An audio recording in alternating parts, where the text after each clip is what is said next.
We'll call the public hearing to order at 7:02. We have all 7 council members present via Zoom and Madam Mayor. And with that, I'll turn over the public hearing to our solicitor. Thank you, Mr. President. Are anyone who's going to testify, you want to swear them in, please, Ms. Cooper? Mr. Jim Yergi will be wanting to testify on his behalf. Mr.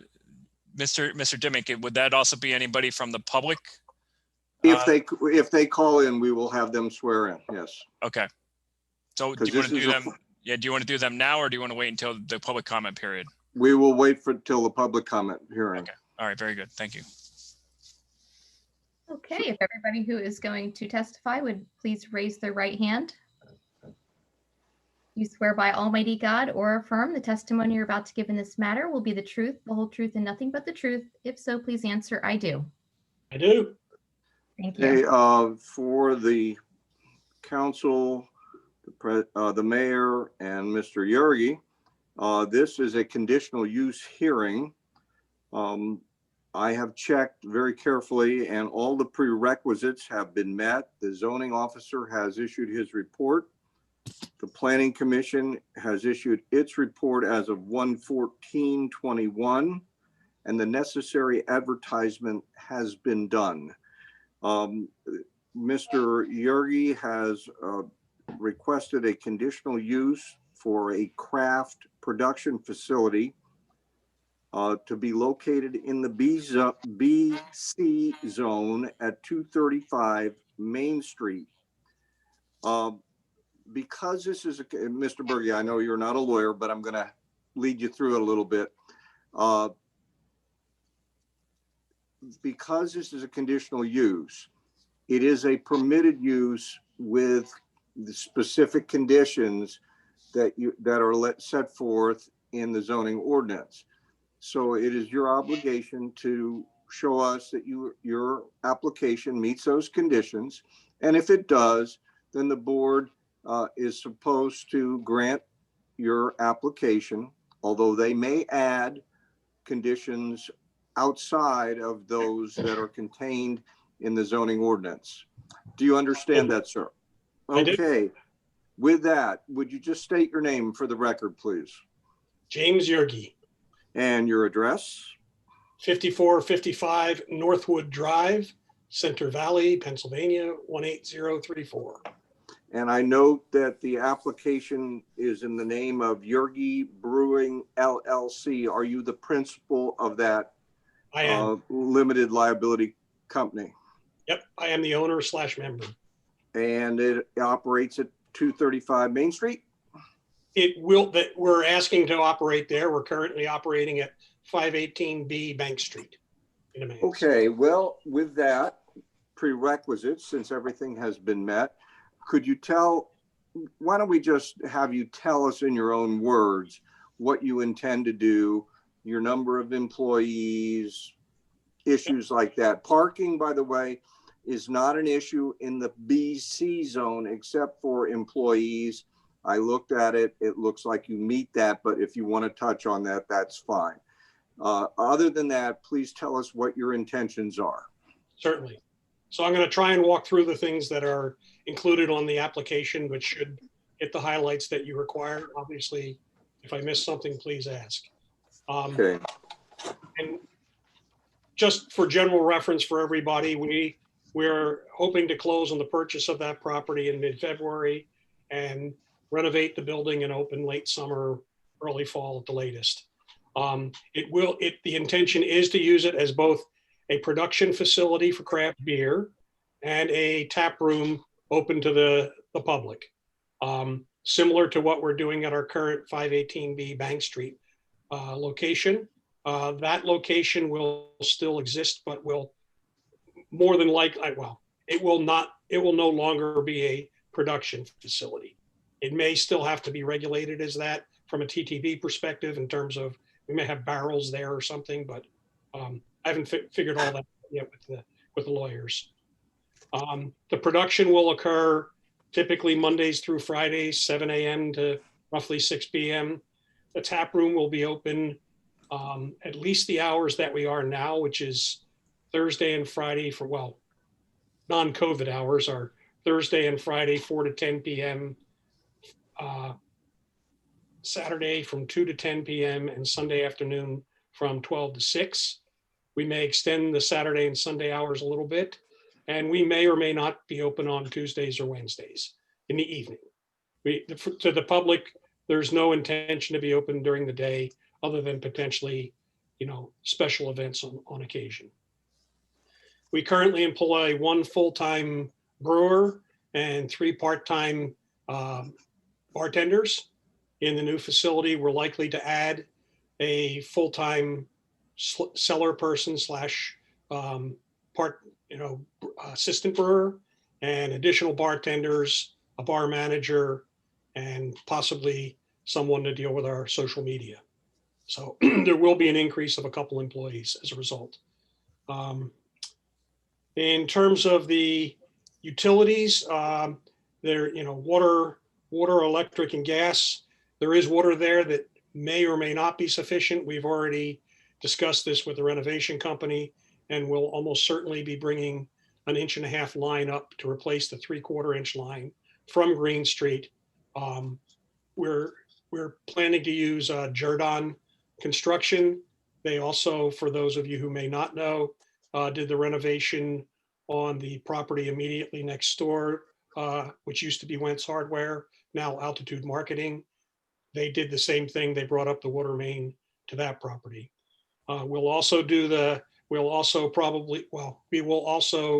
in order to be able to have natural gas for the heat, we'll be bringing natural gas in by UGI from Main Street.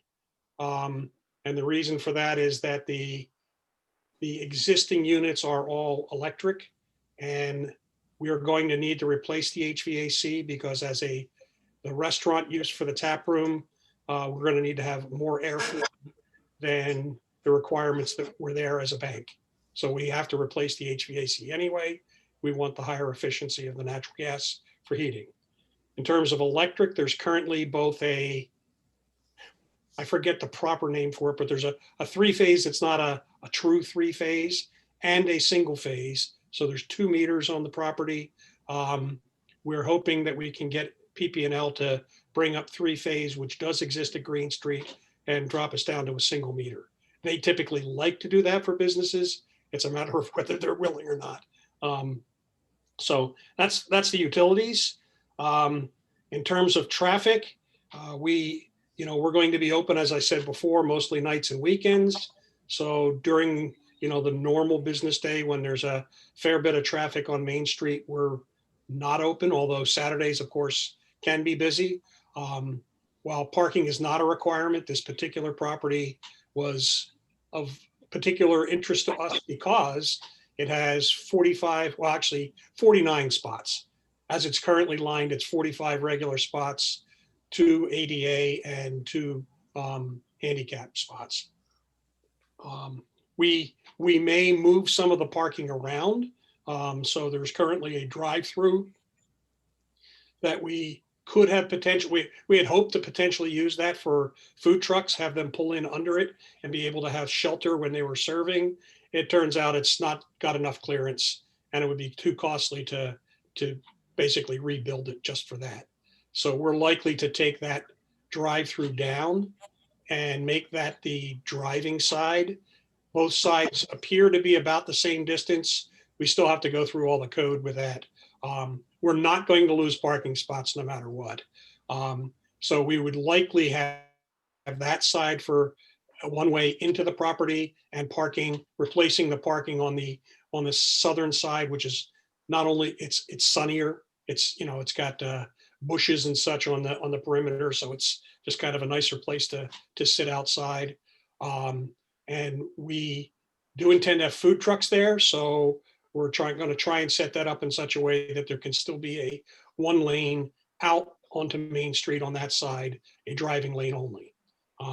Those are still things to be worked out with code. I think that's most of the things that were in the application. I do want to say that we are certainly interested in having, and this is just for general reference, we're certainly interested in potentially getting the farmers market back onto the property from the triangle if they are interested. And I know that the folks at Altitude Marketing have expressed interest in potentially expanding the market so that it could cover both our spaces. Obviously on Sundays, that would mean from 10 to 3, we would have very limited parking because the farmers market would occupy the parking spaces. That's, I don't think, that's from 10 to 3. Our busiest time on Sundays is usually after 3 o'clock anyway. And if we're busy because people are at the farmers market, that's a good thing for everybody. So again, I think that covers everything. If you have other questions, I'm happy to answer them. Before I turn to council, I'm just going to go through section 118, 3D. These are the standards, other laws. You will, of course, comply with all laws necessary. Traffic, we talked about. That's the second item, although you do not, you were talking more about parking. You do not think that your use will significantly add to a traffic hazard in the area? I do not. Okay. As far as safety, is there any safety issues with the use of the structure for your brewery? There is not. I mean, brewing is, we do use some caustic chemicals, some acidic, cleaners and so forth, but they're all managed. I was a safety officer at Merck in research, so I can guarantee you everything is stored and used safely. Okay, then item 4 is stormwater management. There's already an existing structure there, so I don't think you need to worry about that. Nope. But you're not going to add to it, is that correct? That's correct. As far as the neighborhood is concerned, that your use will not negatively affect the desirable character of any of the residents, even though I know most of it's commercial there. Yeah, I mean, it was a commercial property before. The first floor of both of the adjacent buildings are also commercial. I think if anything, it'll improve the area for residents. And then there's site planning and performance standards, which I think you've covered adequately in your testimony. With that, my comment would be that it would appear that at least based on his testimony, that he has met the conditions, so that it would turn to any objector to show that he did not. Before we do that, though, I guess we should do public comments. Mr. Pepe, if you could allow for public comments, please. Absolutely. I will I'll hit the unmute all. The only thing that we ask is that anybody that speak turn their video on for us. And also, please give their name and then wait to be sworn in.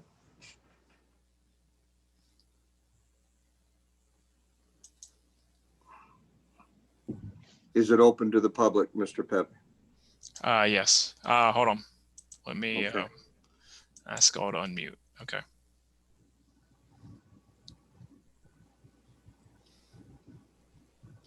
Is there any member of the public that wishes to comment on this conditional use application of Yergi Brewing LLC?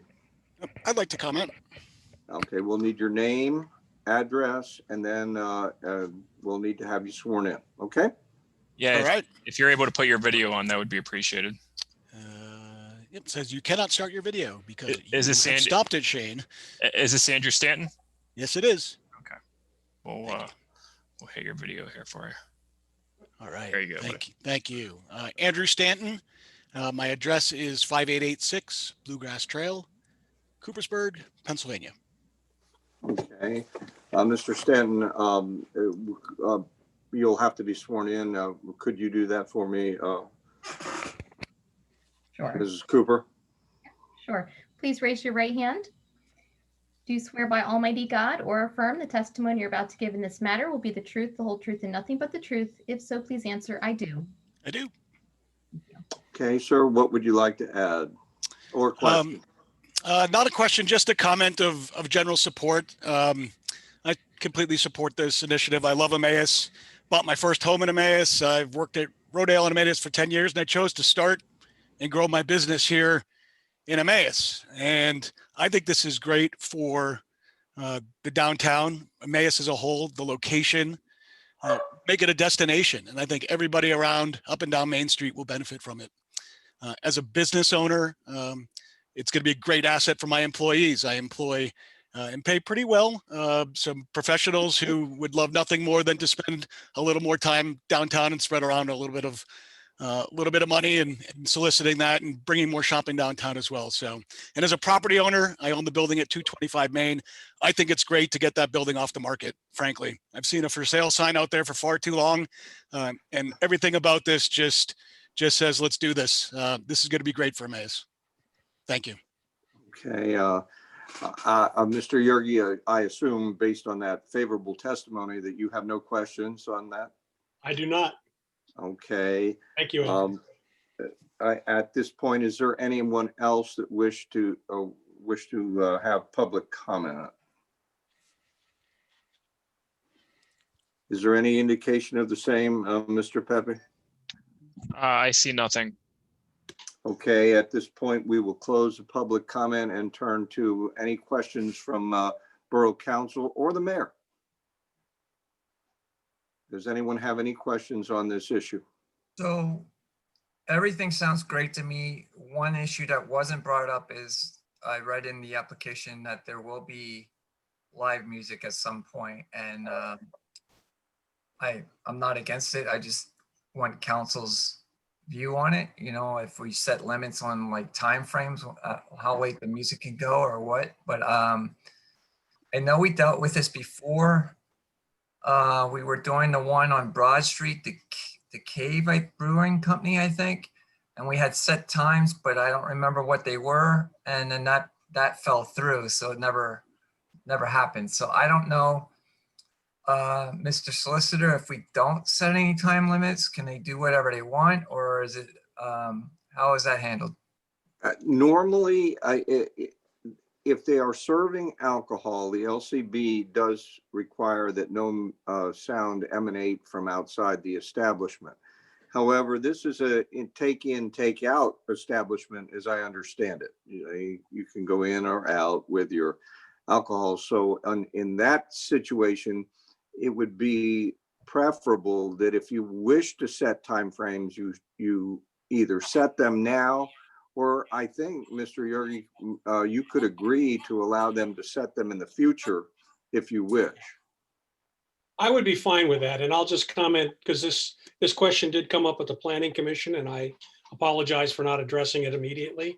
Our intention, at least initially, is have all the music inside. We are planning to have 8-foot garage doors on one side, the side that we'll have outside seating on. And the music, it will be secondary music that you'll hear outside.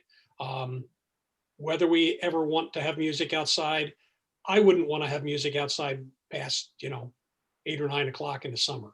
So, and in the winter, of course not. So I'm happy if you guys are willing to let it be open at this point, that if you start hearing issues with it, I'm happy to work with you to set limits and make it make sense. Well, since you've already suggested a time, perhaps we could say that there would be no outside music past either 9 or 10 o'clock from at the establishment. If that's a condition you wish to impose, it's up to you. Mr. Dimick.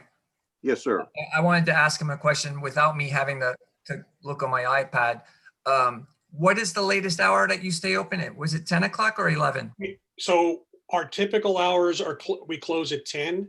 I will say that on, busy holiday weekends, just for reference, we can't sell alcohol after midnight. So New Year's Eve, we've traditionally been open until midnight and close down at that point. Normal hours though would be 10. Normal hours are 10 o'clock. All right. And, so I don't know about the rest of council, but I don't really have a problem if they have music up until 10.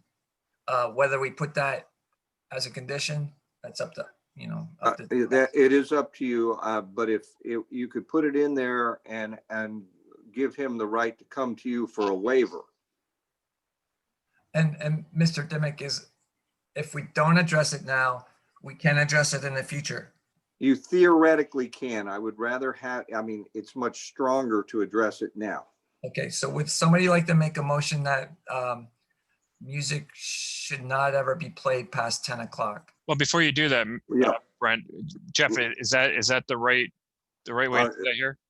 No, please, Mr. President, I'm not trying to correct you here, but what we should do is get all the comments and concerns from all of council and the mayor, and then someone make a motion to either approve or deny. And if you're going to approve it with the condition that there'll be no outside music beyond 10 p.m., whatever time, current with the 10 p.m. would be fine. And that the applicant can seek a waiver from council if he wishes to go later for music. But they wouldn't establish that until the public meeting when they do the vote, right? That they would do that at the vote when they approve the conditional use. Okay. Yes. All right. Are there any other comments? It's a very good comment. I did read that as well in the planning commission minutes, and so I did check the LCB regs on this. Is there any other questions from council members? Dimick, this is Terry McManaman. I fully support this conditional use. Not only is it appropriate, I think, for a downtown area, but Mr. Yergi has shown himself to be a connector, a collaborator with the other businesses. He cares about our local economy and the community and already contributes greatly to it. So I believe us granting this will be of benefit to Emmaus and give us another boost forward. Thank you, Terry. Ms. McManaman, do you also support the 10 o'clock condition? I do. Okay. Is there anyone else wishing to comment on this? Chris was raising his hand. Yeah, so this is Chris Dufresne here. So I'm excited about this opportunity for the town. I've been here for, almost 40 years myself. And to me, this is a type of business that can get our downtown looking open at night, especially in the wintertime. So I'm excited about this opportunity here. I would support the music up until 10. My only question is more out of curiosity and concern for Green Street.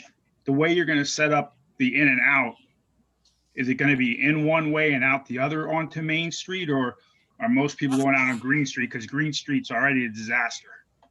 So the way the arrows are currently drawn at the bank is in on both sides, which implies that it's out on Green Street. I tried to reach out to the Department of Transportation, and there's nothing particular about this property, unlike the one next door that used to be Wentz's that has what used to be Broome Street there, that's now a parking lot. So I don't think that we have, other than good traffic flow, any regulations about it. My intention, assuming we can set it up this way, is to have parking on one side, angled as it is now, so that that's the in direction. Likely the side that's adjacent to Wentz, altitude marketing, and then have just a single lane out to Main Street on the other side that is one way out for exit only. That's what I'm hoping to do. We have to make sure that that'll all work within code for traffic. If we're able to do that, we will, because we do want to have some outside seating on that side. And we got to make sure there's enough space to have outside seating with proper stanchions and or fencing or, flower pots or whatever, so that people can drive by without it being a danger to the folks seated there. Then there's, an additional 30 spots in the back. If we reline that, I would intend to reline them, not angled in, so that people clearly have the option to be able to pull out and go out to the front. So to bank off of that, Mr. Yurgi, did PennDOT confirm with you that you can go either in and out? I wasn't able to get a hold of anybody who could give me a clear answer. Okay, because we know we had that issue at Altitude where their highway occupancy permit had him one way in and no out there, which is really, it's strange, but you're just going to need to firm that up with PennDOT. And I don't know if we have any record in our office on that or not, but PennDOT's the determining factor as to whether or not he can go in and out. Mr. Pepe, the street in question, Green Street, is a PennDOT highway. Chestnut Street, Main Street. So all it is an access permit. Yeah. So they were right next door to him. PennDOT made it very clear that where Wentz Hardware was, Altitude Marketing is now, it's one way in. You can only go in from Main Street. You can't go out on the Main Street. You have to go through Green Street to go out. But again, I believe that's because if you look at the survey data, and Andrew can potentially chime in on this. I spoke with Gwen about it from Altitude Marketing. That's because their parking lot is essentially Broome Street. Sure. And Broome Street was a one-way street. That's why they insisted that it be one way there. So at the end of the day, if you're allowed to by PennDOT, your intention is to have one of the entrances in and one of the entrances out, and your guests can use Green Street if they so choose also. Okay, that's all I was wondering. Okay. Yeah, Well, Mr. Dufresne, is it your intention to add that as a condition? No, it's not. No, it's not my intention. It's just the more cars we can keep off Green Street, I think the better. But I don't want to stop this project because that's the borough's issue to fix up Green Street, not Mr. Yurgi's. Very That's my opinion. Okay.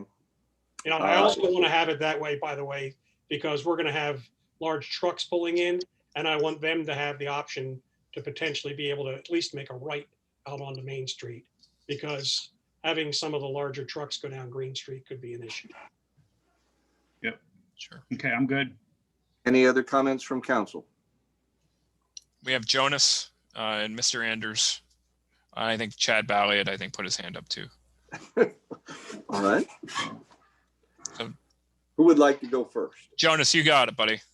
All right, thanks. I was just curious as to the context behind, I heard somebody say earlier that the area was more of a commercial area, and if we were going to impose a 10 p.m. music limit, I just wanted to know what areas around there could be affected by late night music. So I'll just tell you there are apartments over top of both adjacent properties that are on Main Street, and there are houses down on Green Street. They're the most immediate. Okay. The ones down on Green Street are probably further away than the closest ones that at our current property on Bank Street, but we only very rarely have had outdoor music there. Now, we have had it during the summer during COVID, but I think everybody kind of, it was either that or have nothing. Thank you. You have to understand, Jonas, that when we add a condition, the council is going to have to pick the days and the time. Right now, it's every day of the week, 10 p.m. is what has been suggested. It can't really be changed later except by agreement. No, Got it. Roy.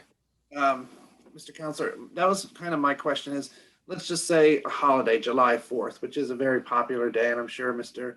Yurgi would love to have a band outside. If it went to 11, would he have to come to us for a special exemption at that point? Or if we deemed it 10 p.m.? I just, there's special holidays such as that comes in mind, or maybe even during the Halloween parade, he would want to host, a band out there. And, there's certain nights, I think, during the week that maybe 11 o'clock would be, not pushing it, but, acceptable, I would say. I would like to be able to have him have that opportunity for his business, because obviously, as Terry has said, he's shown a great a great representation of the borough. He's had his business here. He's been a great partner. And I just want to make sure we don't cut something like that off for him. And thank you, Mr. Yergi, for this opportunity and staying here in town and moving to that location. Well, my suggestion, as I believe when I was talking to Mr. Dufresne, was that we set the time frame for 10 p.m. no later than that, with the right for him to come and seek a waiver from council at his discretion. Okay. And the council has full discretion as to whether to grant or not grant that. Okay, I just feel like there may be some opportunities like that. Thank Yeah, you. just ask, I just have a point of order, since I may or may not be around still when you're actually framing the specific motion. If you put that into a motion and say that I can request a waiver, to request a waiver, it's a silly question, but do I need to go through the 2-month process of, Right. requesting a waiver that can't come up until 4 weeks later and pay $350 or whatever to do that? If I want to do something for a holiday, it's like, geez, we got this great band and everybody would like to do it. And it's not, we try to plan things out that far out. We don't always, Well, we always have that issue because there's constant requests for different types of waivers in the borough. The council could delegate that power to the borough manager. Council could delegate it to the committee chairman, or council could retain that power itself. Okay. But as far as timeline, Jim, we're talking a matter of weeks, not a matter of months or something like that. Normally. And I was not anticipating him having to pay any kind of fee or anything. It was just a request. Normally it would be an email and a phone call. Okay. Just wanted to make sure. Yeah. We would want an explanation of what you're trying to do and then put it in front of, again, whoever borough council wants to be overseeing that process. And to be perfectly honest, if you guys decide to put that kind of a condition on, I don't expect it to be onerous on it. And if you guys find that, hey, listen, you're there and you wish we could have stayed later, we'll deal with it later. I'm comfortable with that. Any other questions from council? All right, with that. We have Chad Balliot. Oh, I'm sorry, Chad. Mr. Balliot, I apologize. That's okay. Mr. Yergi, I'd like to thank you for, continuing to invest in our town and especially our Main Street. Our Main Street to me is very important to me personally, especially owning a business on Main Street.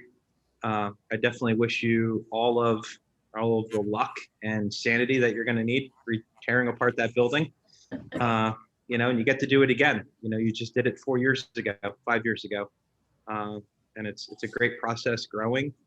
And I can't wait to walk up and welcome you to the neighborhood. And on the noise thing, I don't think that we should implement a noise ordinance on him. I'd like to know how many other businesses and properties. I know the borough does not have a noise ordinance, so to specify that he needs to have a noise ordinance, I don't think that we should. I think if it becomes a problem, then that's something for us to address later. I don't think that we should impose anything. I think that he's shown that he has the ability to properly run a business, and like he said, his hours are until 10. And I would rather see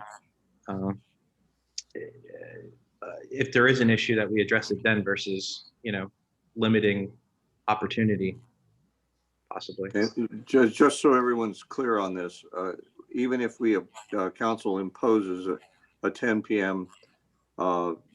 shut off for outside music, it still cannot supersede the LCB requirements, whatever they may be at that time.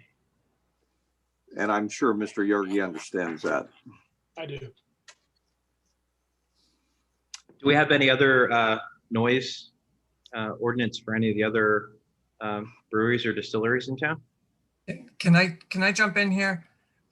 This is not a noise ordinance. It's just permission for a time frame for live music. We don't have But that's what I'm saying. Like you and I can have a party in our backyard. You mentioned noise ordinance before. It's not a noise ordinance. It's just allowing them to have live music up until 10 o'clock or 9 o'clock or 11, whatever we make it. That's all it is. It's nothing to do with a noise ordinance.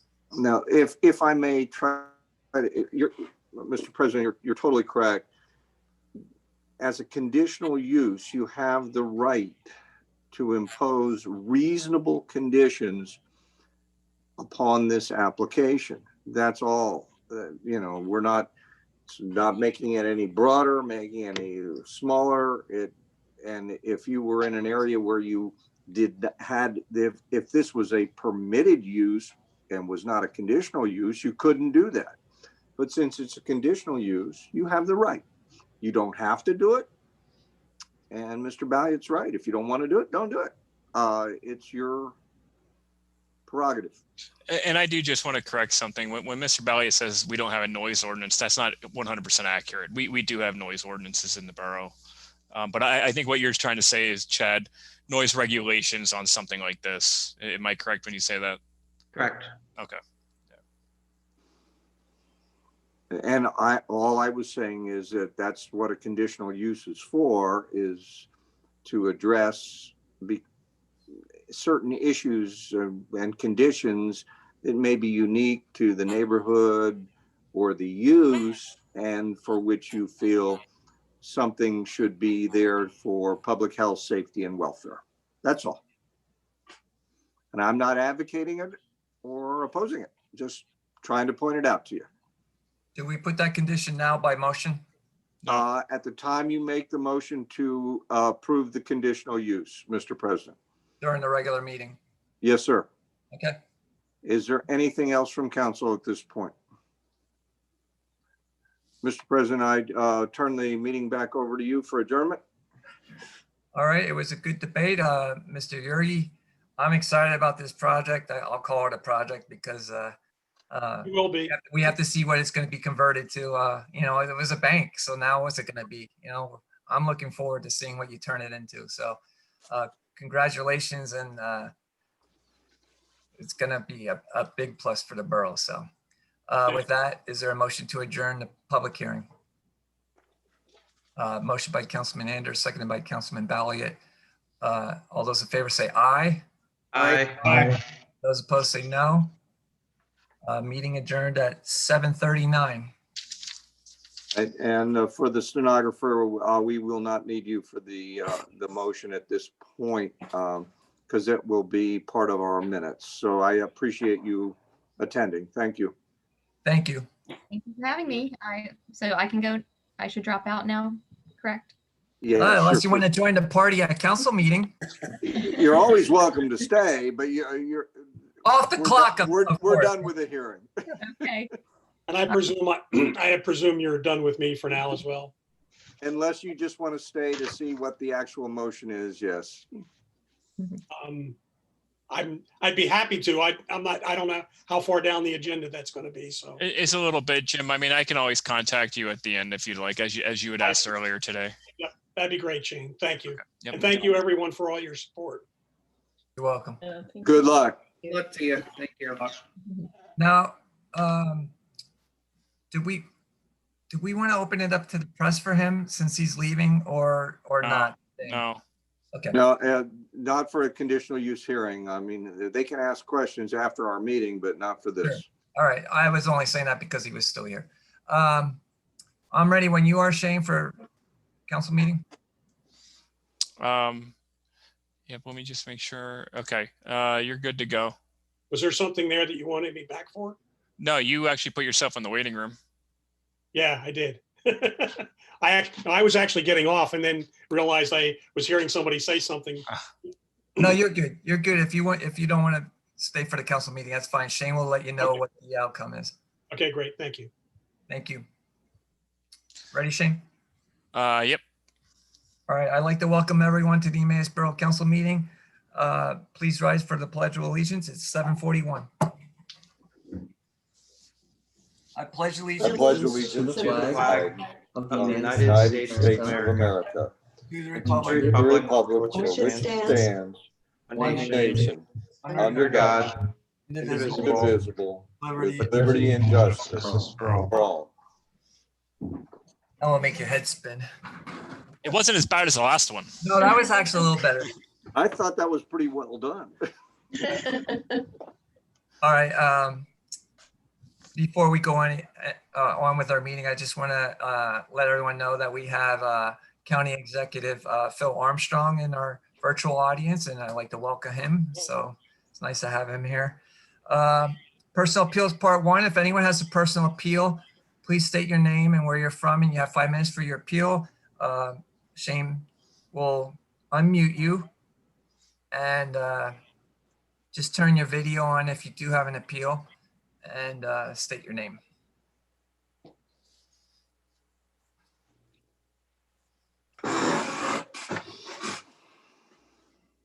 All right, hearing none, we'll have Shane mute you again, and we'll move on to community minute.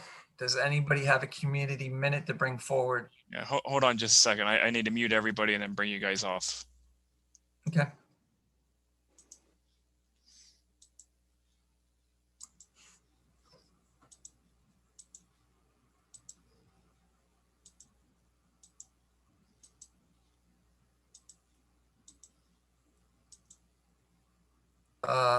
Councilman Hart.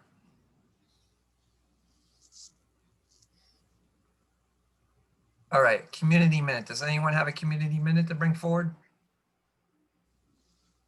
Hearing none. There's no special presentation tonight. Reading of the minutes. So we have the meeting minutes from January 4th, 2021. Does somebody have a motion to bring forward to pass the meeting minutes? The motion. Councilwoman Baumgartner, seconded by Councilman Hart. Are there any corrections, additions, or comments? Hearing none, all those in favor say aye. Aye. Those opposed say no. There are 7 ayes. We have no decision on bids. We have 3 communications. We have a reappointment to the Community Garden Commission, Eva Seibert. What committee was that assigned to, Shane? Or what would that be? Well, I would recommend that you just go ahead and vote today, but Well, I was only going to ask because I don't know what the term is. That's why. generally it would be Gen Ed, I think, for that one, but it's 1/1 of 24. All right, would somebody like to approve Eva Seibert for the Community Garden Commission with the term expiring 1/1/24? Yep. Councilwoman McManaman, seconded by Councilwoman Baumgartner. Any discussion? All those in favor say aye. Aye. Those opposed say no. There are 7 ayes. And then we also have a reappointment to the library board by for Carl Kramer. And do we have a term for him also? I do. It's 1/1 of 24. All right, would somebody like to make that motion? Councilman Hart, seconded by Councilwoman McManaman. Any discussion? All those in favor say aye. Aye. Those opposed say no. There are 7 ayes. I just want to make the comment that both individuals have made great contributions to their respective boards. I know that Carl in particular, we were in the middle of the construction project there, stuck with the fact that our librarian left us in the middle of the project, and Carl came on the board and really helped us get that project done, and he's done great work. So, I just want to make mention that we are proud to have volunteers that are as dedicated as individuals like this. So thank you to both of them for wanting to serve again. Thank you, Shane. We received a letter from Wesley Works with regards to the sidewalk closure on his, I'll call it the demolition project across from the central fire station. The request is originally we were going to have, we'll call them cattle chutes for pedestrians to walk, but the demolition company is not comfortable with having them there. So Wesley would like to go back to the original plan where they would cross over to the central fire station side, walk on the sidewalk there, and then cross over to the north side of North Street. So I don't know where this needs to go, Shane. Well, so here's the dilemma. You can take it to committee and you can go through that whole process, but his hope is that demolition starts in mid-February. Quite honestly, so here's where I am with it. You approve this, I didn't like the idea. I personally, and I'll just speak for myself, I didn't like the idea that you wanted to have a walkway along a construction zone to begin with, especially if they're doing demolition in the middle of the winter where there's going to be snow and ice, and now we have to figure out a way to deal with keeping that clear for people to walk. I think that spelled disaster from the word go. When you have a perfectly fine sidewalk and people, we have plenty of streets in this town where there's sidewalk on one side and not the other. I tend to think that you could vote on this right now and debate All it. right. So I'll entertain a motion to allow them to proceed with the demolition without the cattle chutes on the demolition side. Councilman Balliet, seconded by Councilman Hart. Any discussion on this? Councilman Anders? The only thing that I saw when I actually walked by there today was there's not a crosswalk from that one section over towards the fire station. So do we need to maybe put marking there or some sort of signage is the only thing I have. I agree, let's not do the cattle chutes, but just so for safety, do we need to do anything else there or do they need to do anything else there is the only question I have. We put a cone out with one of the pedestrian crossings in the middle of the road, or would we need to paint lines there? Well, we could force them to pay to paint the lines there. I mean, we have that right, but the only thing is I wouldn't paint the lines unless there's a handicap curb cut there, though. I mean, that's the only thing that I don't know if there is or not.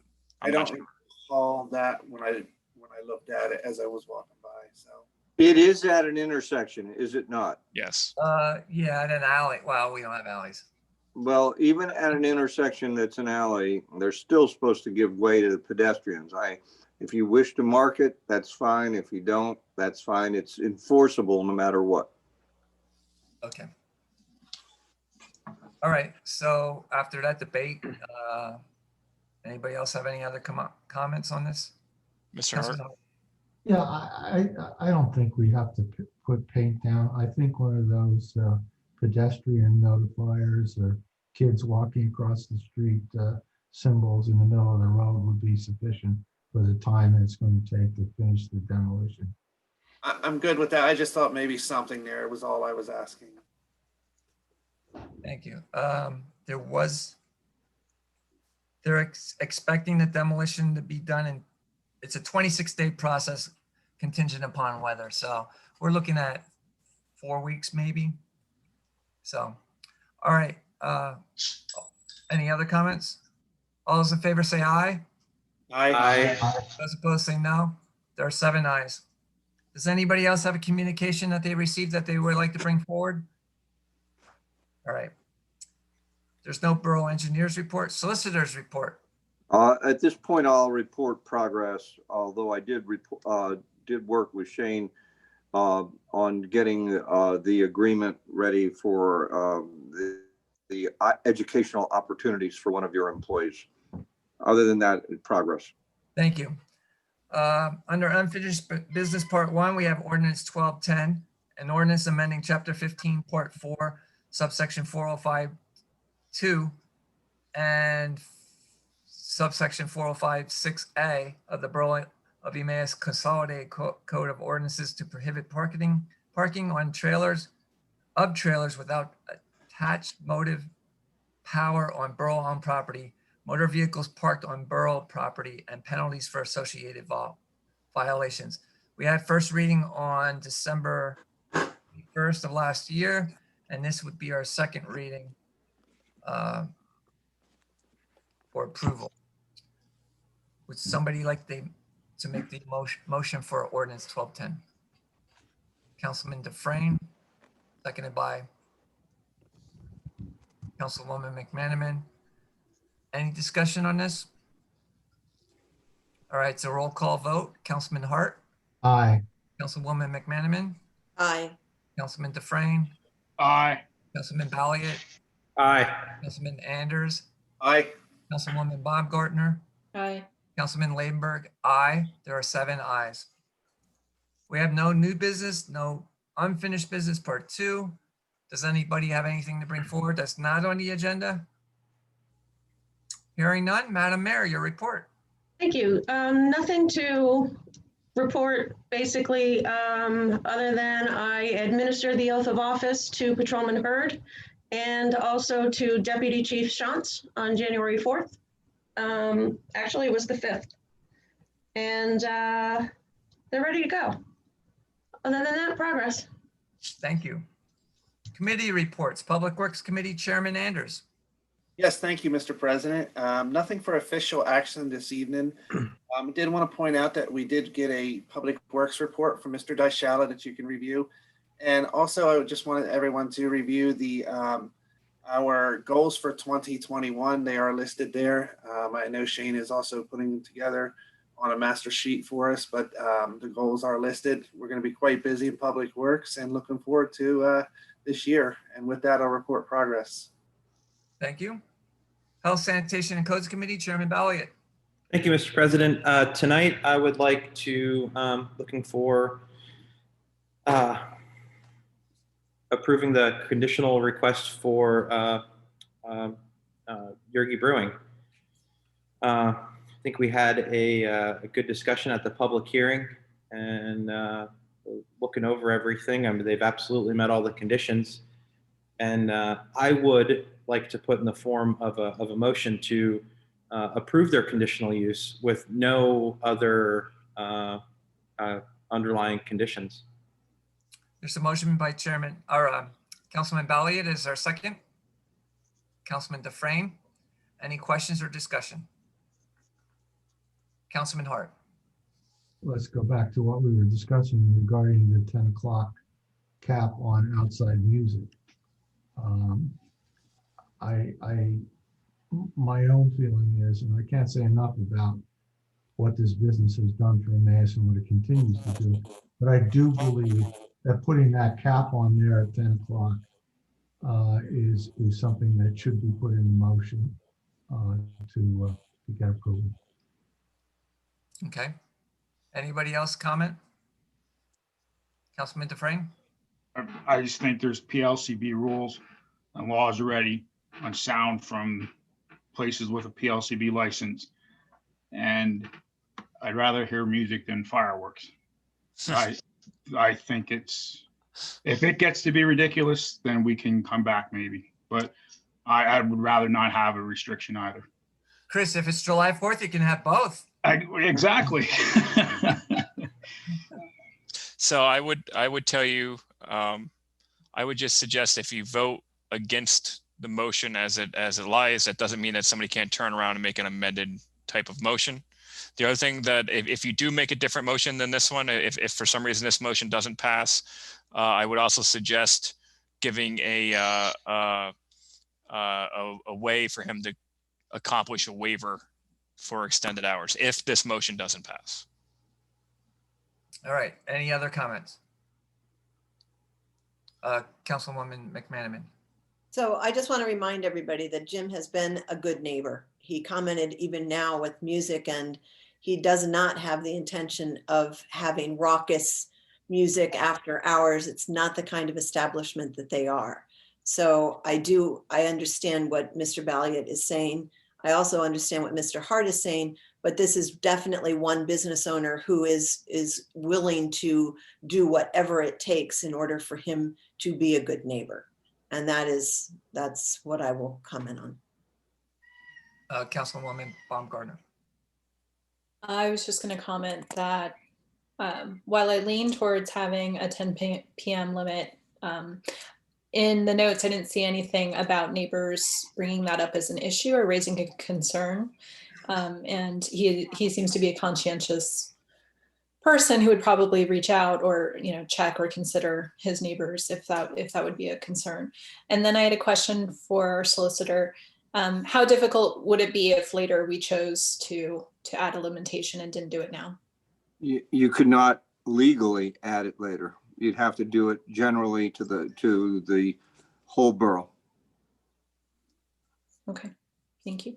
All right. Right now, since this is a conditional use for a specific piece of property, you may add a condition, but to do it later would require, to make it legal would require a borough-wide enactment of similar establishments at similar places throughout the borough. Councilman Dufresne. But again, solicitor, he is subject to the same laws that a restaurant or bar would be, with music being able to be heard from outside the facility, the nuisance licenses, and all that. He is still subject to all those, correct? He is subject to the PLCB regulations, which of course can be changed. And who would enforce those, Mr. Solicitor?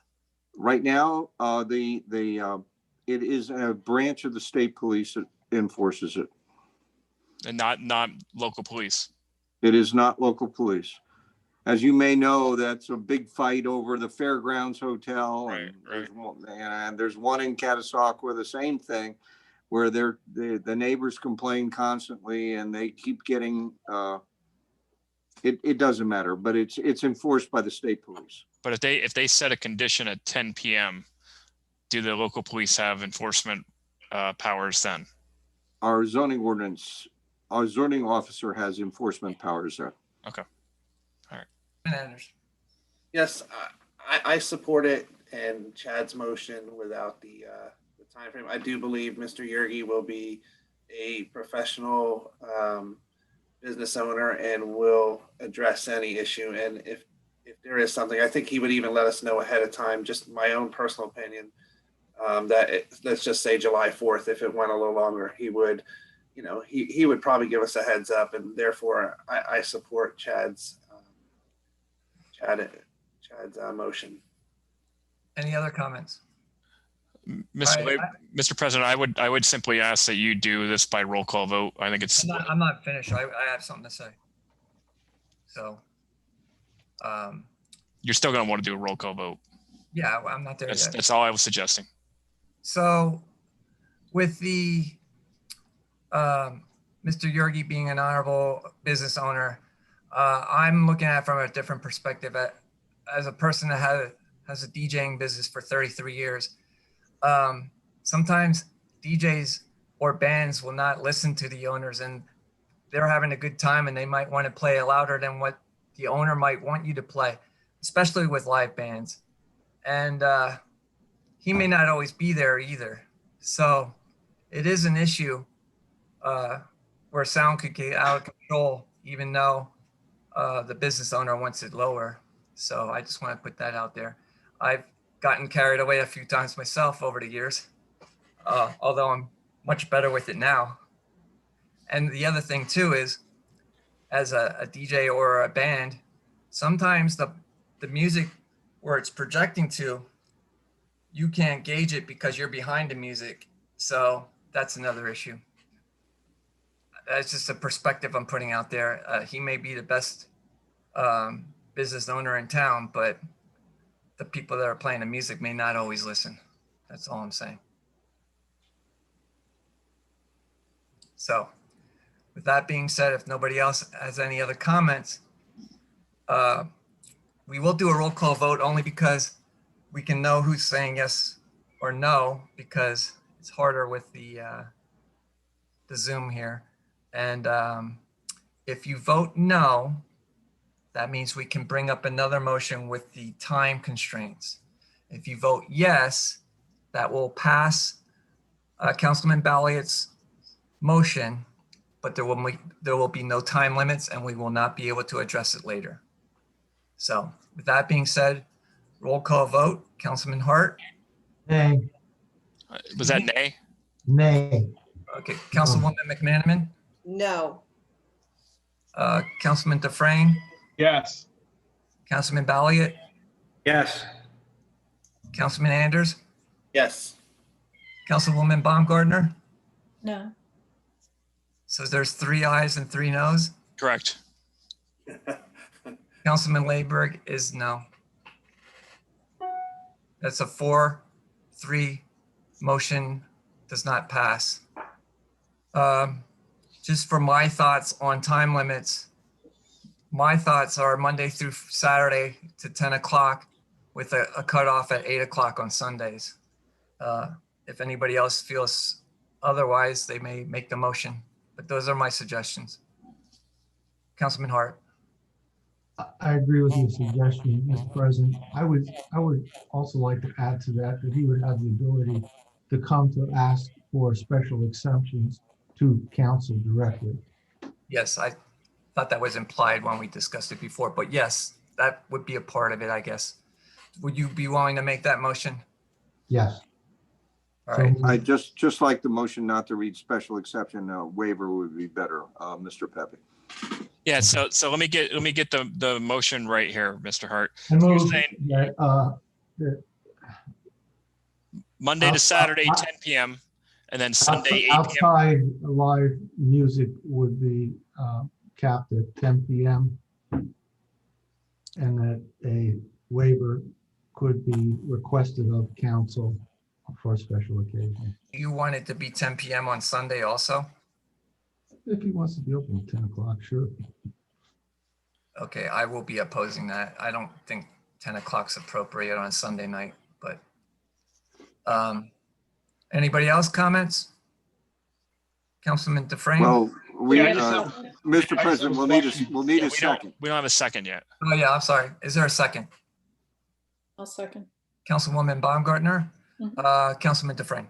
So I just want to make sure we understand now, based on one of the words that Mr. Hart used, outside music. He said he's going to have a door that he's going to open up and the band's going to be inside. Is that inside or outside music? What are we actually voting on here? You're voting only on outside music. So if the band is inside the building with the door open, they can play till they close. According to your motion, yes. Okay? I just want to make sure I understand what we're voting on. Okay? Councilman Anders, you got something? I mean, you could address that, but that was not addressed in that motion.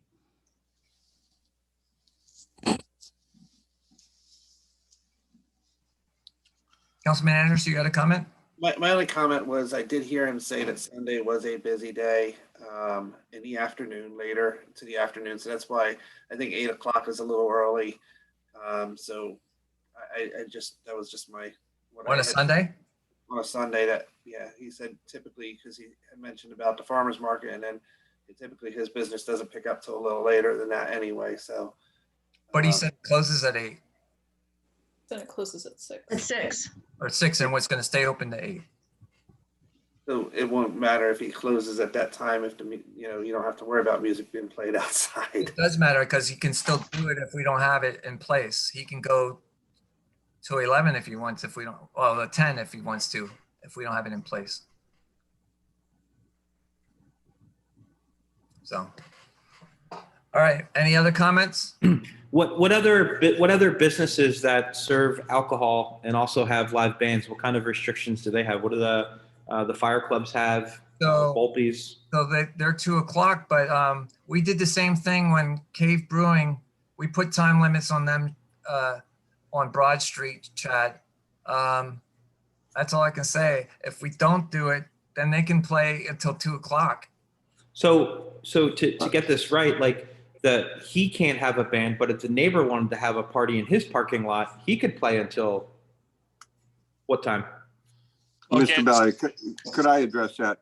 The Sure. LCB, if you're a licensed serving establishment, a lot gets lost in this, the definition of this brewery, but if you're a normal bar, let's just say you're a normal bar, you cannot have music emanate outside your building, and you cannot have music played outside your building without special permits and payments. So they're not allowed to.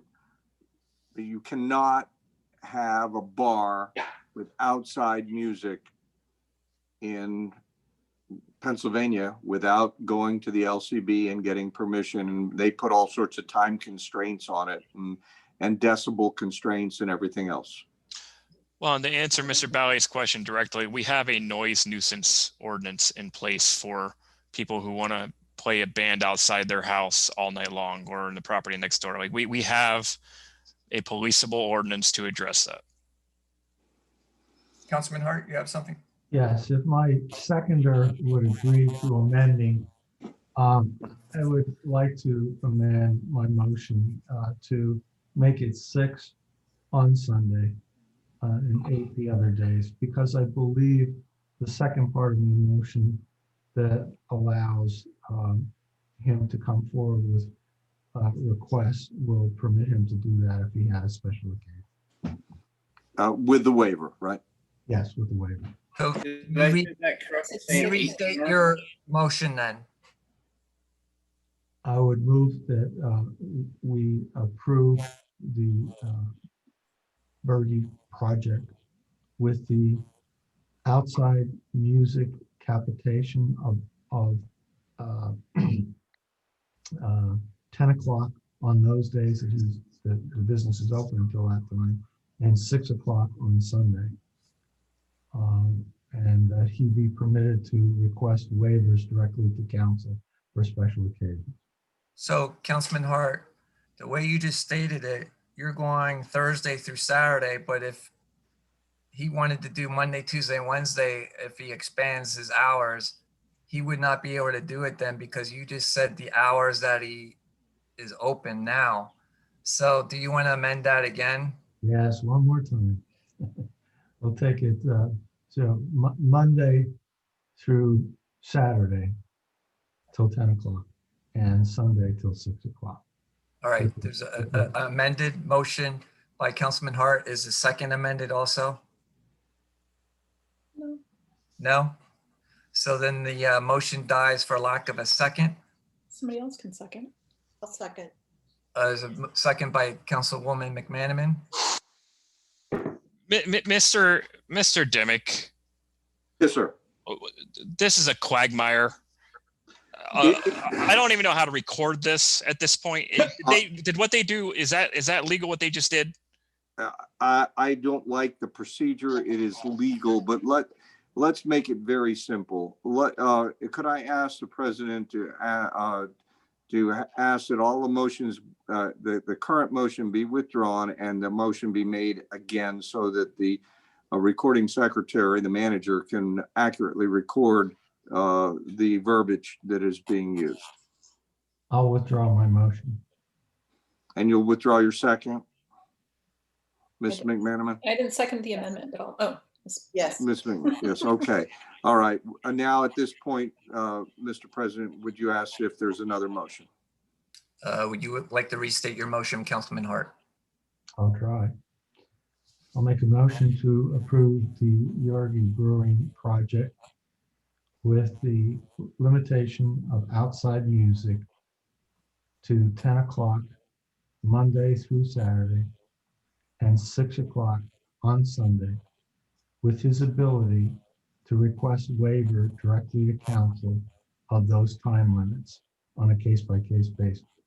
Motion by Councilman Hart. Is there a second? Councilwoman McManaman.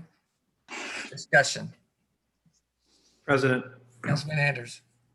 So my objection is to 6 p.m. time frame, and if we can have concerts in the park past 6 p.m., why can we not allow a business to have a music being played? I think an 8 p.m. time, and if someone would amend it, I would be agreeable to. But 6 p.m. is just too early on a Sunday. I think if he stays open later, or there's things, you don't want the guy having to run to everybody every time there's possibly needing special thing to call up Shane and then get that, or come to council every single time. Let's be a little realistic. That's my objection, is just we can have a concert later in the park, or who knows, at the Triangle. Then why couldn't we just down the street? So that's Mr. Dimick, if Mr. Yorgi would like to say play to 8 o'clock on a regular basis, could he make that just in one request? Yes. Okay, would that satisfy you, Councilman Anders, because he could just request it then? I would prefer him not to have to request it. Okay, well, Yeah, that's there's the motion right now. additional. Okay, just so I am clear, Mr. Anders, you are not making a motion to amend at this time. You're just making a comment. Correct. We have a first and second, Mr. Dillon. Any, Councilman Bally, you got something? I would also like to, if John would amend it and it would be agreed upon, is let this be a borough manager's approval or denial of the request versus have to running through the whole council thing. Sometimes in the summer, I mean, we're a month apart on meetings. To be clear, it wasn't the whole council committee thing. He had to go through committee to get to where he is tonight. That wasn't what I was suggesting. It would be to a council meeting. Through a what? through a council meeting. He doesn't have to go to planning like he did. But he could still have to wait a month. Well, he knows that in advance, so. he But could what say- I'm saying is the amendment would be to let whoever the borough manager would be to either approve or deny that request. And if that the request is then denied, then it can go to council. But just shortening that time frame, I think that it's crazy. We are literally trying to limit a business. A guy is trying to invest in our community, and we're limiting him. But yet, there's other rules in place that already limit that, and we're limiting them more. We're also responsible to the rest of the borough and how their neighborhoods have conditions that they have. Not one person came to, the only people who came were supporters. Nobody came in. Go ahead, Mr. Manager. I was just going to say, I would suggest not having that on the borough manager, because you're sitting here putting limitations on hours now. So if I frequented his establishment often, he would get the waiver every single time without thought. So I would suggest that at the very least, it be a committee. Like Gen Ad, for example, meets twice a month, and it's 3 council members. So at the very worst case, he's waiting 2 weeks for a committee to make that decision. And again, it's 3 council members making that waiver decision. All right. Well, but Would Councilman Hart like to amend his motion to allow the committee to give the waiver? Are we calling it a waiver? a waiver, please. Yeah. I'll amend the waiver. All right, part of my motion Councilwoman to McManaman, do you amend your second? Yes. All right. Jenna. Is there any other debate? If it was just a time frame and we're good on times, are we ready for a vote? I would also agree with Roy with the hours being later. It's too early. Yeah, what are we staying still 6 p.m. or? That's the motion. That's my motion. He The can ask motion, for it. If he wants the to, motion. he can ask for it. before we vote, could the manager just read the motion? Sure. So motion by Mr. Hart, seconded by Mrs. McManaman. That includes conditional approval with the conditions that outside music shall be limited Monday to Saturday to 10 p.m., 6 p.m. on Sunday.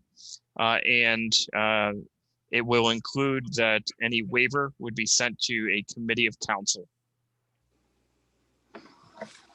All right, everybody understands what they're voting on? So I'm going to do roll call vote again, starting with myself, Councilman Ladenburg, aye. Councilman Hart, Aye. Councilwoman McManaman, Aye. Councilman Dufresne, No. Councilman Balliet, No. Councilman Anders, No. Councilwoman Baumgartner. Do you see why I went first? I definitely did. That's why I was smiling the whole time. But I see you ended with me. So my answer is no, just because of the Sunday time. All right, so. I'm running out of paper, guys. If he was here, he'd probably tell us just do it and he'll live with it. Mr. Yergi, his project is not approved as of now. So would somebody like to make the motion? I'm assuming it's going to be the same thing, but you're making it 8 o'clock. But I won't put words in your mouth. Councilman Anders. I will make the motion to 10 p.m. the Monday through Saturday with an 8 p.m. Time frame for Sunday. Hold on. Are you going to do the waivers in there? Yes, let me include that. I'm sorry. The General Administration Committee. yes. Oh, any, I think the soonest committee or Gen Ad, if that's where you want to run it through, is fine. Jenna. Gen Ad? All right, is there a second? Second. Councilwoman McManaman. I think we're all in agreement now, so I'm going to just do a regular vote here. All those in favor say aye. Aye. Aye. Those opposed say no. Nay. Whoa, time out. Who said no? Can you raise your hand for me, please? It was Councilman Balliet, so it's a 6-1 vote.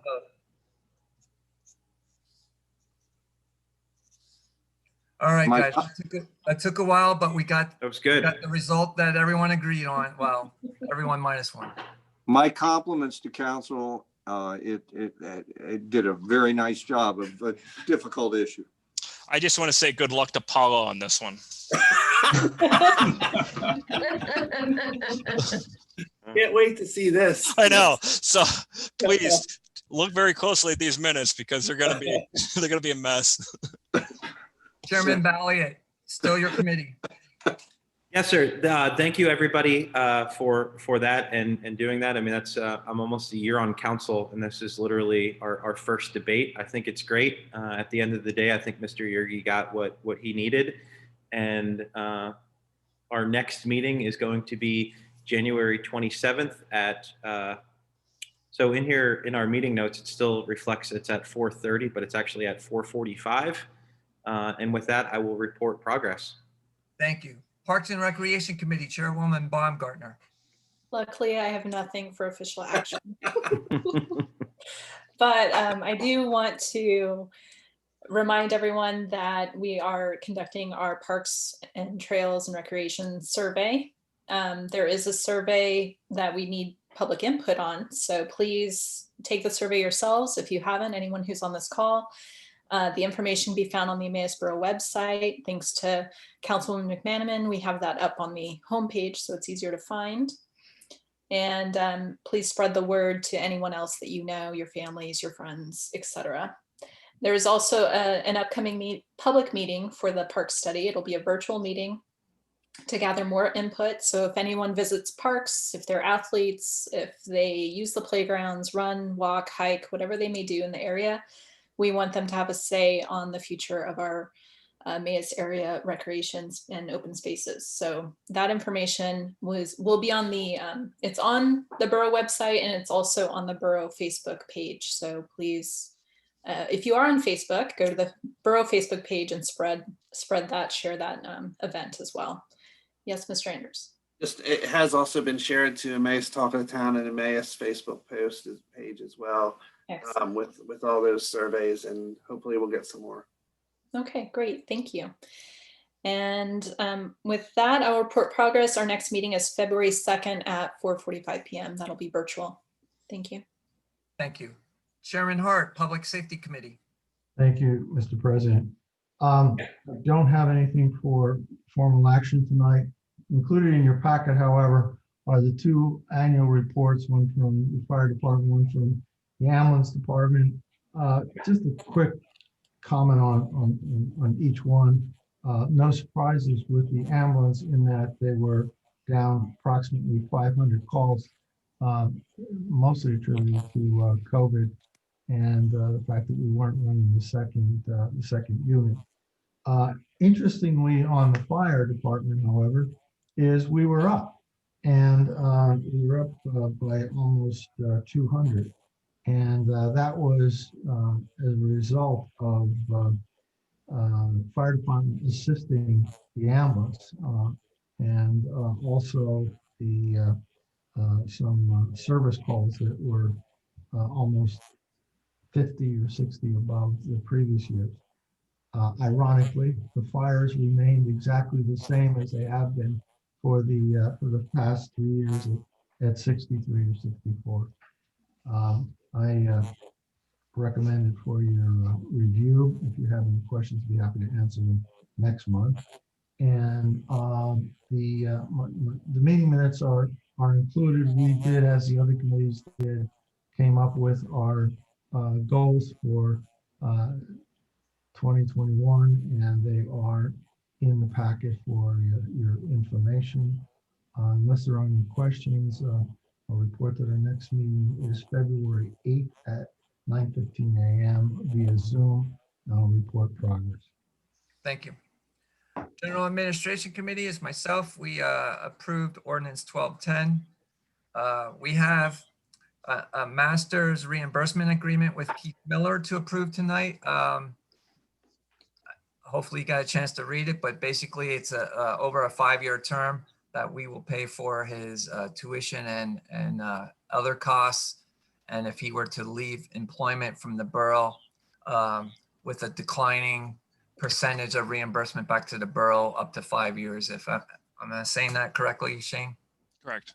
So with that being said, would somebody like to make a motion to approve the Keith Miller Master's Reimbursement Agreement?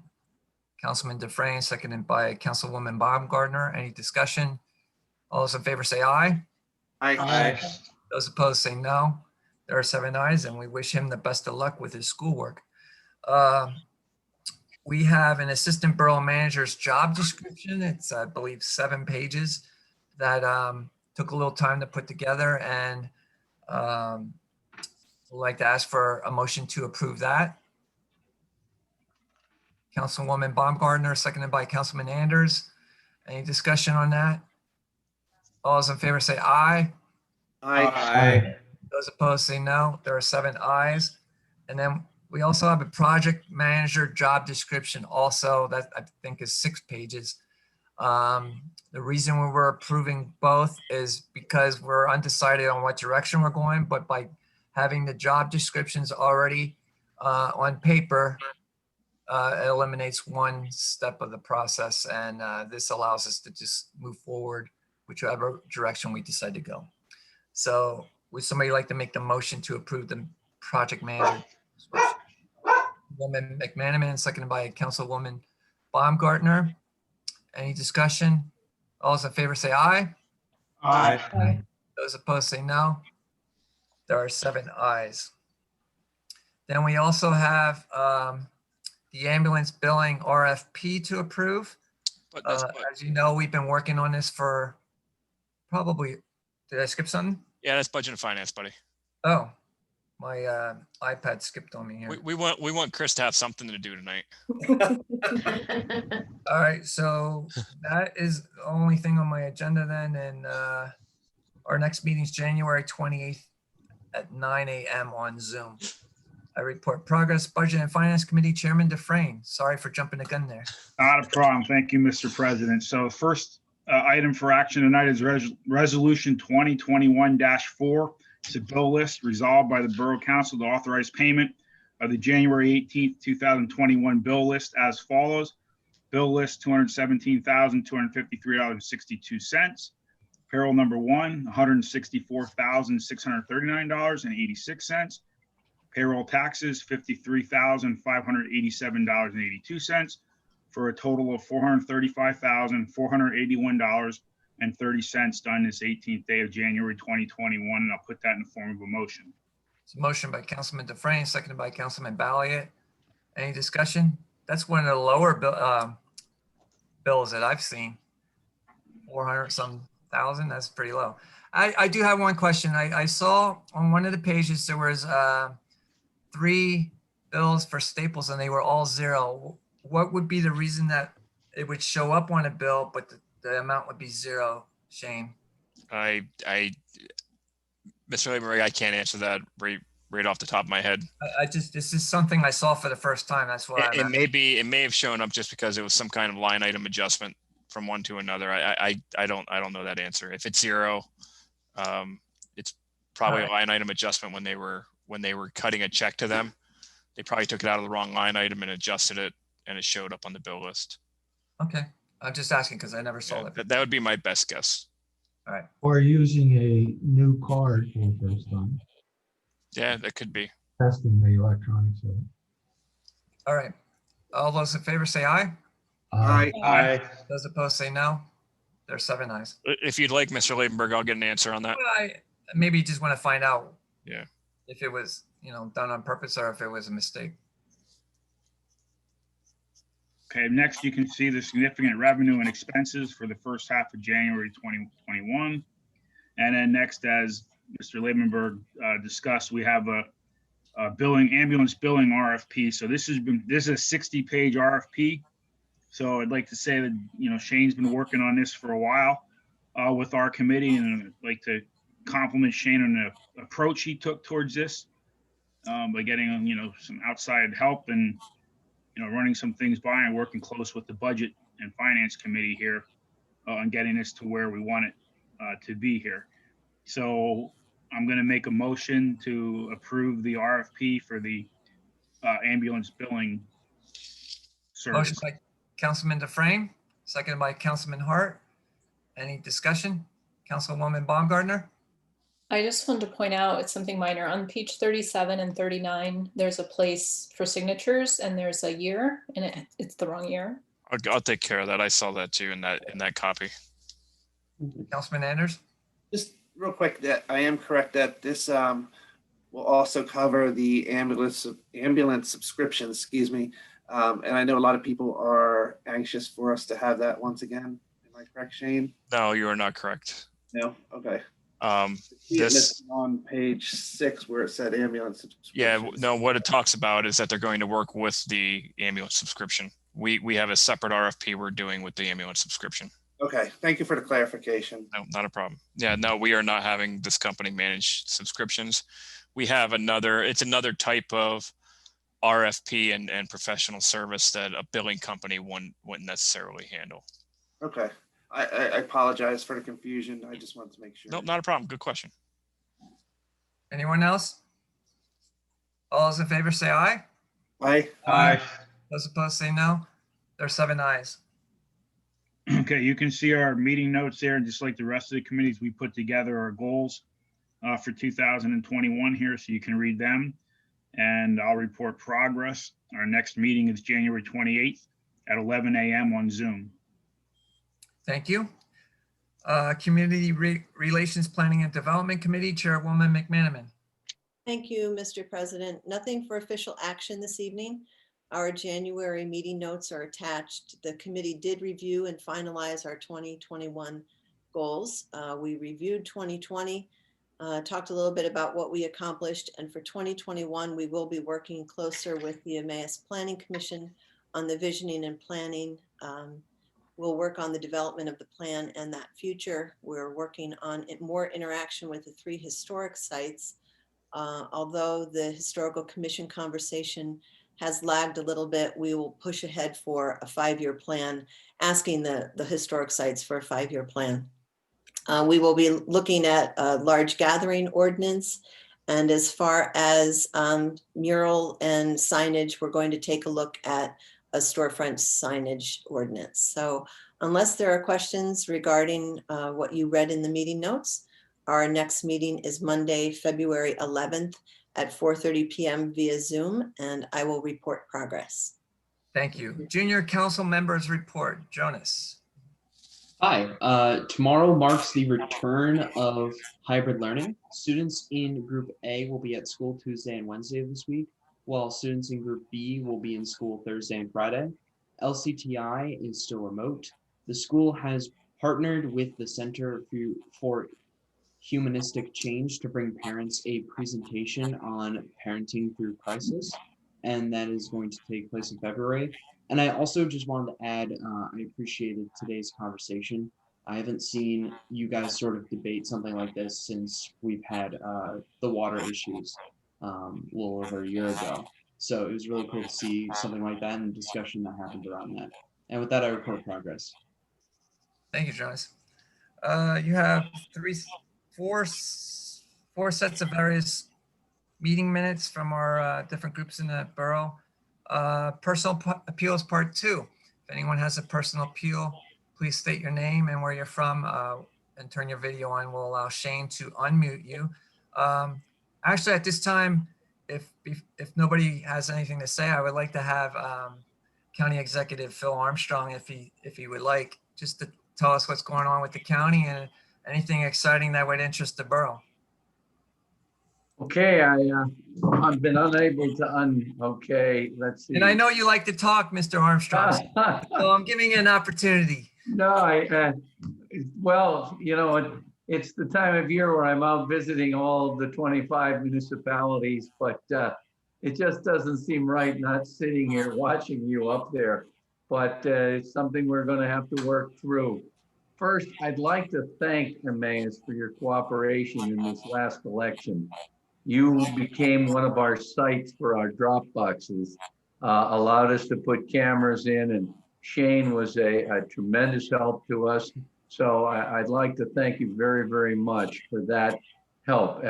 It proved very successful. So we're hoping to continue that, and I hope continue our relationship with the Emmaus Borough as a spot to keep our drop boxes. As you know, our CARES funding has gone out to the municipalities. I hope the old check was in the mail, but Shane, I'm sure you got the check a while ago. We did. And we did our best to try to divide it up as fair as possible through the 25 municipalities. And we just did it by one rule, population. That was it. So we seem to have a lot of good things coming from that. As you know, COVID has hit us like it's hit everybody else, but we're working through it. Our senior home, hopefully we're going to start things by putting the shovels in the ground by the spring for our 4-story addition into Cedar Brook. But we've started inoculations out at Cedar Brook. We had a massive testing site at Coca-Cola Park. We're also hoping that could be a mass site for vaccination when it gets to that stage.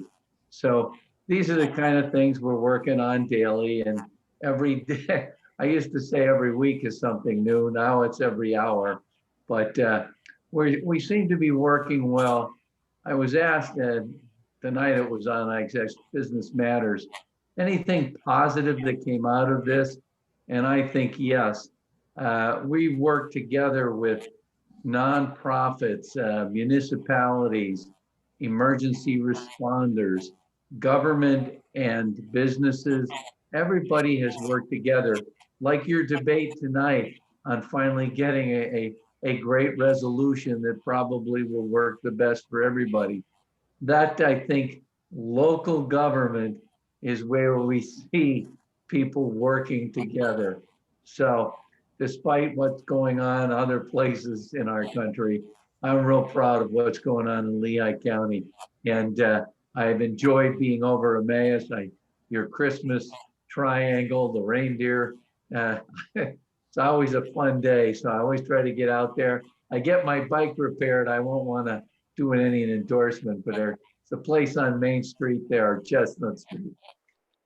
So did a great job too. So anyway, I'm here more to just kind of listen. And if you have any questions to me from the county, please ask. Anybody have a question for Mr. Armstrong? Yeah, I Councilman do. Spring? Yes, and again, maybe it's too early for you to tell, but the CARES 2.0 Act that was passed has, more local and state government funding. Is it much in the same way where it's going to be distributed to the county and then the county distributes it out, or you're not sure yet?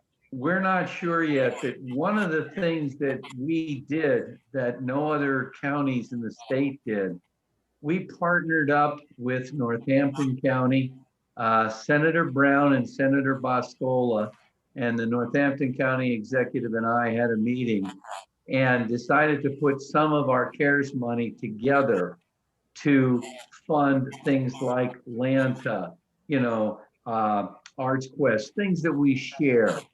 And because of that, Senator Brown and Senator Boscola said we would be a model for the state, that when the next round comes out, we should be on the top of the list. And to add to that, 2 weeks ago, I got the honor of being selected to be one of 25 counties in the United States that will be meeting once a month with representatives from the federal government, where we get to tell them about local issues. 2 weeks ago, we met with the Secretary of Transportation, and I'm sure you all will agree, we have some major infrastructure needs. And we got to be in with Miami, Denver, Seattle, Los Angeles, Albany. It was really great. Yeah, and Lehigh County. I was the smallest in the group, there's no doubt about it. But what were they talking about? They were talking about tractor trailers getting off highways, running through rural districts. They were talking about the need for more rails to trails, talking about needs for more public transportation for senior citizens. All of us have the same problems. So it's kind of I was really honored, and I'm definitely going to keep attending those meetings once a month. So any other questions? Councilman Hart? So you already know that I sent an email along to the elections office and Tim Benio congratulating them on the work that they did this year. So in addition to the drop site, I think it requires us to thank the people in that office for the outstanding job that they did this year. Nobody signed up for that kind of election process, and they did an outstanding job as far as I'm concerned. Thank you, and I will pass that on to them first thing tomorrow morning. It was, I think, the perfect storm. You know, the mail problem, but I will point out that Lehigh County did not have one ballot challenge. And that, I think, is an unbelievable thing to be able to say. We had every ballot that was opened up in front of Republican and Democrats, and they agreed 100% on every one. So there was no challenges. That was a relief, but it's a slow process. If you have any political pull with anybody in Harrisburg, they've got to let counties open the ballots prior to election day. I don't mind that we can't count them to election day, but the process, we have machines that open, but you need people to get them out, fold them down, and get them ready for the machine. Unless you can do that prior, it's always going to be 3 or 4 days. So thank you, though, Mr. Hart. I will pass that on. Anybody else? Mr. Armstrong, I would just like to say thank you for the CARES Act funding. That was a major help during a time where, you know, all municipalities are struggling. So, you know, the only fair way to do it, and we talked about it, you know, there's definitely municipalities that are wealthier than others, but you're right. The only fair way to do that was divvy it up based on population. We certainly appreciated the amount of funding we received, and it helped us a great amount with some things that we needed to get done. So thank you for that.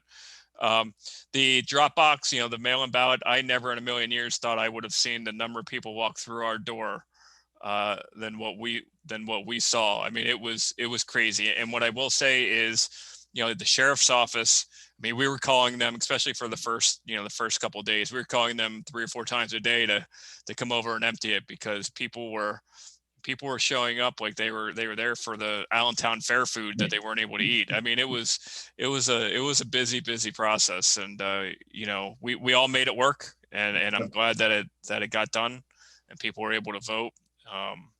But thank you, you know, again for what you guys and the efforts that you did as well. And Shane, you know, because of the amount of foot traffic that came in, that might be a great thing in the next election for you to have a public service bulletin board there that people could see maybe some things that you'd like to advertise in your town when they're coming in. Sure. You know, just thought I'd throw that out there for you. Our biggest bulletin was, don't drop your ballot in this box. It was, they were trying to drop their ballot in our sewer bill collection box. Well, believe it or not, we had mail-in ballots that came to the county government building that were mail-in ballots from Missouri, Colorado. Wow. You know, so yeah, there was some mix-ups. So there's no doubt about that, but it all got straightened out at the end. So, and again, thanks for your help, Jane. Appreciate it. Thank you, Mr. Armstrong, for filling us in on what's going on. Okay. All right. Do we have any other public appeals at this time? I'll hit the unmute button again, just in case that timed out.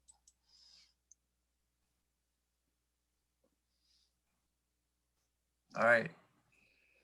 They're unmuted? Yeah, they're unmuted. All right. Hearing none, we'll move on. Give you a second to Mute everyone. mute them. Then we'll come back, unmute you guys.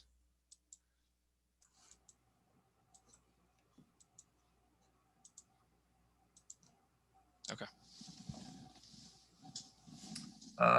Councilman Hart, you need to unmute yourself. All right, that moves us to Borough Manager's report. So several things. First of all, as you know, the majority of our departments have been dealing with COVID cases in their departments. I think we've done a fairly good job of containing those individuals. But we have seen an increase in the number of cases in our departments. So, it has affected staffing minimally. At this point, we're not, I think that we've been able to stop the spread. I'm hoping, as far as internally, although at Central Station, we did see 4 or 5 go out between the 2 departments. So for those that don't think it's, think it's real, I've got news for you. Different symptoms too between each of the cases, and I think that's the trick. I mean, that's the tricky thing. Everything from the lung coughing issue to something, the symptoms were body aches like the flu, to another individual had what they thought was simply a cold. They had the stuffy head and the runny nose. So the symptoms have been different, which has caused obviously a state of paranoia among departments. Anybody that has a sniffle now is concerned. And anybody that sees somebody with a sniffle now has concerns. So we're doing our best working through it, but just wanted to kind of give you an update on that. Your budget books, so the end of year numbers, all the interest, all that stuff is finished. Your budget book should go out by the end of this week. So you'll get your yellow books by the end of the week. Nothing significant has changed with end of year numbers, but it's it's the final tally of everything that you get by the end of the month.